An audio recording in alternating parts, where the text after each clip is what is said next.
July, when LEGO announced that they were going to be releasing the second largest LEGO set of all time, I had no idea it was going to be a Harry Potter one. Because we're beautiful.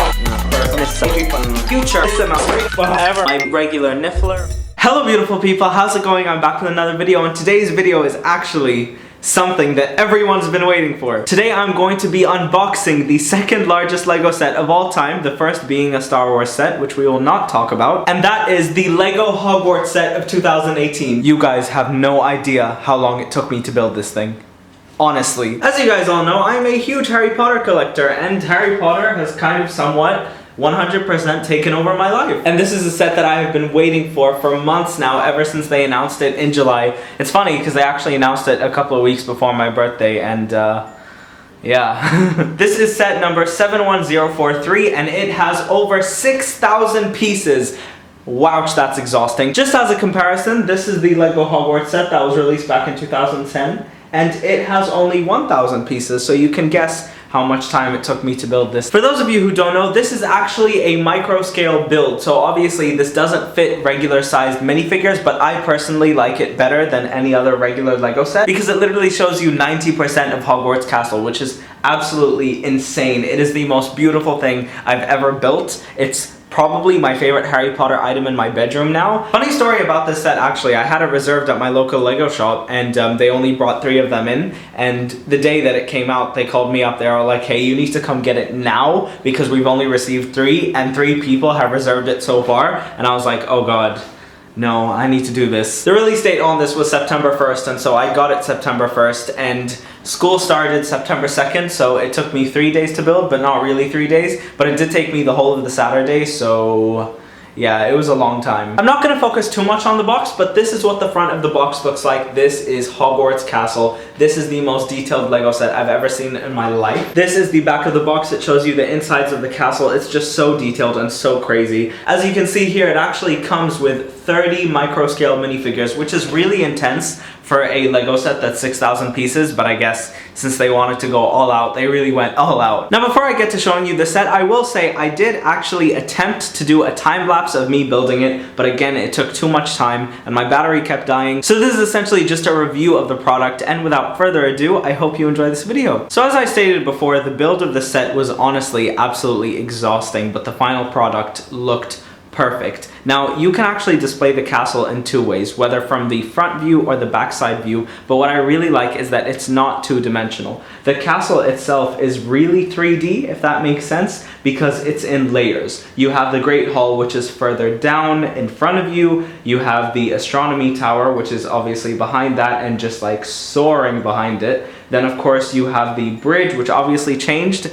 in all of the different movies, but let's not talk about that. And then of course you have the other buildings based around it. Also, in terms of height, I really do think that they worked very hard to make sure that they are accurate to the way they look in the movies. Previous LEGO sets have not done that. Previous LEGO sets have actually made the Great Hall bigger than all of the other areas in the castle, and I think that's a really, really great detail that they kept, and I think it's a really, really great addition. Now, I personally like to display the castle from the outside view because on the outside you get to see all of these little tiny details. For example, you get to see a miniature version of Hagrid's hut. You also get to see the Whomping Willow with Ron's dad's car in it. You also get to see the Hungarian Horntail on the top of the tallest tower, and you also get to see these little tiny Dementors circling around the Great Hall. What I really like about this LEGO set is that it's not based on one film. It really does span the entire series. I mean, you get the Whomping Willow from the second movie, you get Hagrid's hut from all movies, you get the Dementors from The Prisoner of Azkaban, the Hungarian Horntail from the Goblet of Fire. It really does span the whole thing. And what's crazy is that it really does make Hogwarts feel like a real place, even though I know it's definitely not. And it's not like I want it to be, but it's a really, really nice thing to have in your room if you're a diehard Harry Potter fan. Another thing I really like about this set is the fact that they have given us the opportunity to build it on the stoned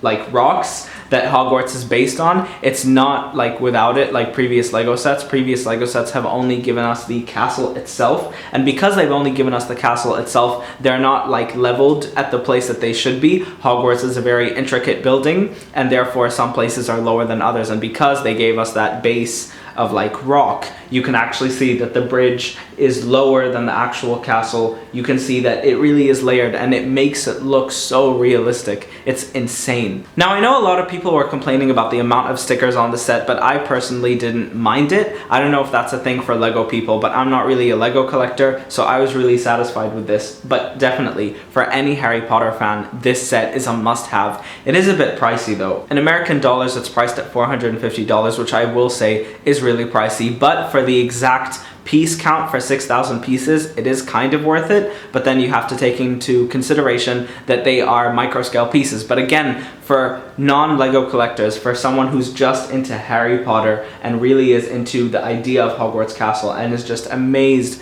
by the intricate details that it has, this is the perfect set for you. Moving on to the inside, even though the outside blows me away, this inside part is just honestly insane, and I really mean it in the most honest way possible. To start off, you have the Great Hall, which for once, unlike any other Lego set, contains all 4 houses as banners and 4 seating rows. You also have the seated place where all of the principals sit and teachers. Obviously there's only one principal, and that's Dumbledore, and I don't know why I made that mistake. And of course under it you have the Chamber of Secrets with the basilisk. Now I know the locations are not 100% perfect, but they're good enough for playability, and the fact that they've managed to put all of these places into it, which by the way are behind the rocks, I think is perfect because it's supposed to be underground. Then of course beside that you've got the entrance to the Chamber of Secrets, which is really underground, and then you have the moving staircases which actually move and can rotate for your playability, unless you're like me and you just want to display it in your bedroom and not really touch it for years to come.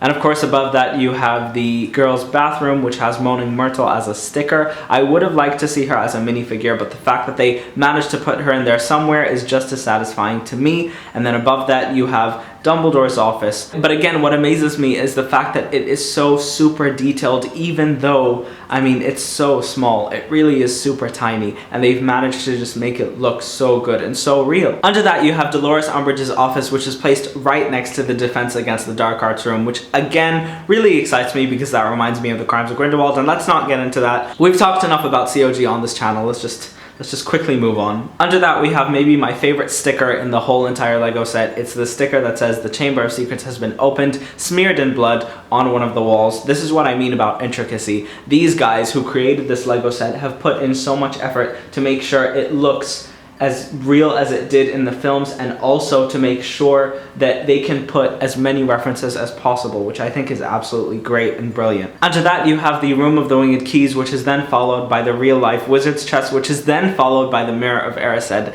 Again, they're not perfect with placement, but they try very hard, and it looks almost as if it really was the exact version of itself in the films, which is just insane to me. You guys know how much I appreciate attention to detail. Then finally over here in the last building, which to me might be the most dismissible building out of the whole set, and that is the kind of section that's just a bunch of random stuff, which I honestly don't understand, to be honest.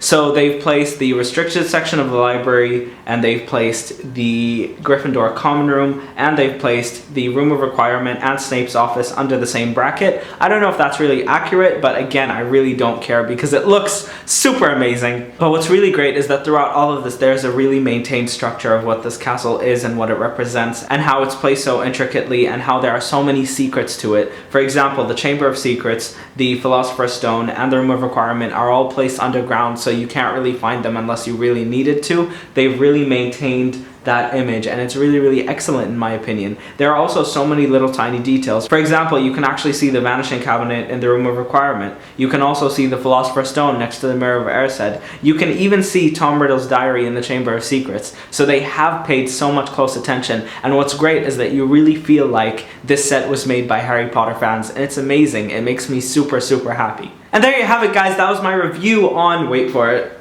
And there you have it, guys. That was my review on the second largest Lego set of all time. It is the Hogwarts Castle set of 2018. This is definitely now officially my favorite product from the entire Harry Potter collection that I own, and that is saying a lot, but it's definitely my #1, and it's definitely something that I'll never get over in my whole entire life. Water break.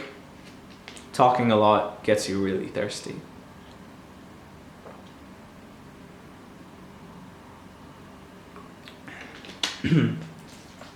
And there you have it, guys. Thank you all so much for watching. If you enjoyed this video, please leave me a like and a comment down below, and subscribe to my channel to see a lot more Harry Potter content. Bye, guys! I really do love this set. I really do love this set. It's crazy.